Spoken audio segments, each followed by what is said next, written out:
Pues son varias las normas de derecho internacional público que imponen una serie de responsabilidades a los estados.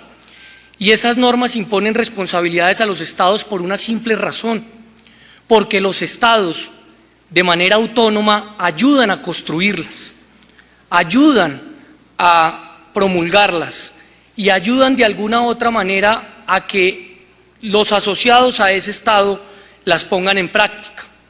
Hay muchas definiciones sobre discapacidad. Una que traigo yo es la que menciona la Convención de Nueva York, que señala que las personas con discapacidad son aquellas que tienen deficiencias físicas, mentales, intelectuales o sensoriales a largo plazo que, y esta parte es muy importante, al interactuar con diversas barreras puedan impedir su participación plena y efectiva en la sociedad. Ese plena y efectiva, de alguna u otra manera, fue objeto de varias discusiones que han permitido entender cómo debe ser el desarrollo de todos esos acuerdos multilaterales. Además, los marcos internacionales siempre buscan proteger y realizar planteamientos respecto a los derechos de personas con discapacidad. Señalan que los estados tienen una responsabilidad, pero señalan que las sociedades tienen una responsabilidad igualmente importante respecto a sus estados y representan unos compromisos que los estados se han comprometido a cumplir y sobre todo a desarrollar internamente.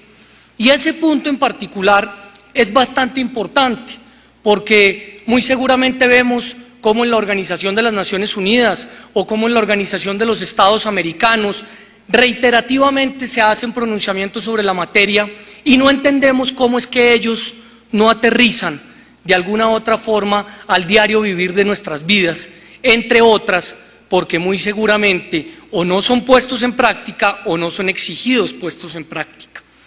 La Convención del año 2006 reconoce en primer lugar que la discriminación contra cualquier persona por razón de su discapacidad constituye una vulneración de la dignidad humana. Ese reconocimiento, siento yo, tiene una importancia inmensamente grande, porque no solamente habla de la discapacidad como tal, sino señala con claridad que esa discriminación puede generar, en primer lugar, responsabilidad por parte del Estado y, en segundo lugar, responsabilidad por parte de la sociedad. Dice además que pese a los instrumentos internacionales y a los avances en la legislación interna, o sea, la legislación de cada país, las personas con discapacidad siguen encontrando barreras. Lo reconoce la misma convención, lo señala la misma convención, lo advierte la misma convención. ¿Y saben ustedes por qué lo hace?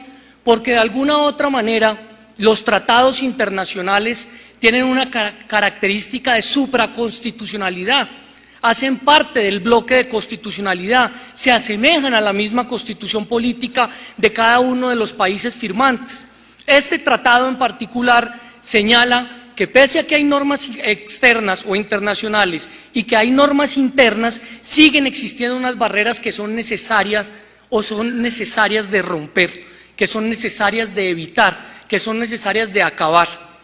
Adicionalmente señala que las personas con discapacidad son víctimas de otras formas de discriminación, no solamente por tener discapacidad, sino adicionalmente en algunos casos por razones de género, por razones de raza, por razones de condición social, por razones económicas, de opinión pública y religiosa.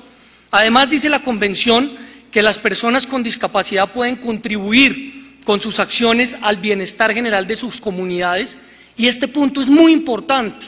Es muy importante, porque se piensa muchas veces que es la comunidad y el Estado el que está haciéndole un favor al discapacitado.